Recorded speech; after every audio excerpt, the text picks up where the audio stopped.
गोड़ लागतानी। खुश रह लंगलत्ती खाइबू नहीं देखी जीजा जी हमके मिठाई पसंद नहीं है। अरे अरे अरे अरे ये का करत रहा? दूसरा के धन तू तो धई देला मीस के। गोड़ लागतानी तोहरा जैसन से लफीस के।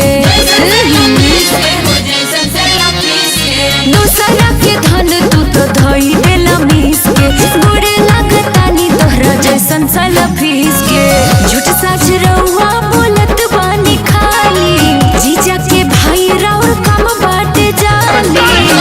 अरे खाइला ना होली के मिठाइया ये साली ना चढ़ जाना पीछा से पिठाइया ये साली ना कहीं ऊंच नीच हो जाई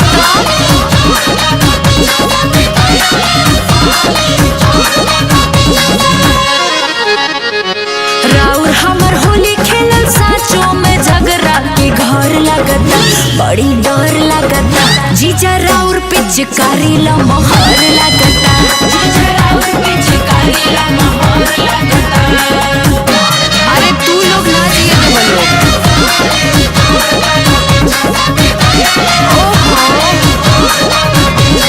लेके रंग लाला का घस दिन हल्का रहुए पमान। दीजनी डीलिंग बुझी तनी फीलिंग दीदी के सना। तू तो बनल बारू सबके चहेती। अरे देखही मैंने गसिल बसेती की मन करे कोई कुछ देती। ऐसे कलर जानी डाली हाली हाली।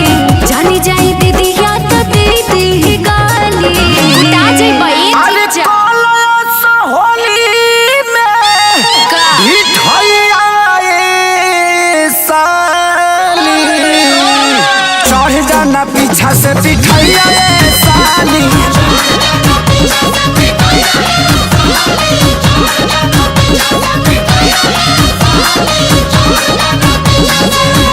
और तहनी पौआ रौआ आइल बानी दीदिया गौआ।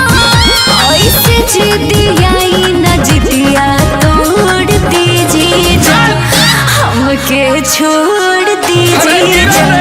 साली हो खाला के सजाना बेजोड़ दीजिए जा। अरे पागल कर बसन का है जीजा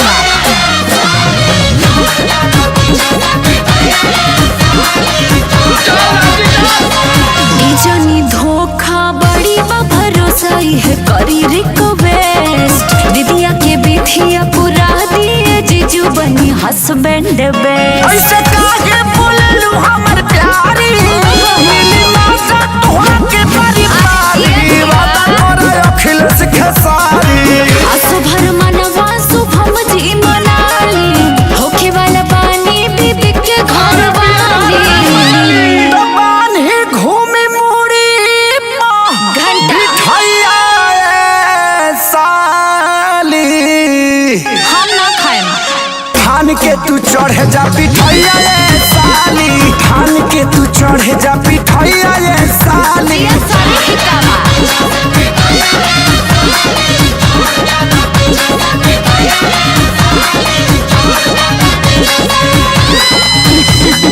जाए हिट मशीन तहर होली खिलावल याद रहे। हर साल खेले है फरियाद रही।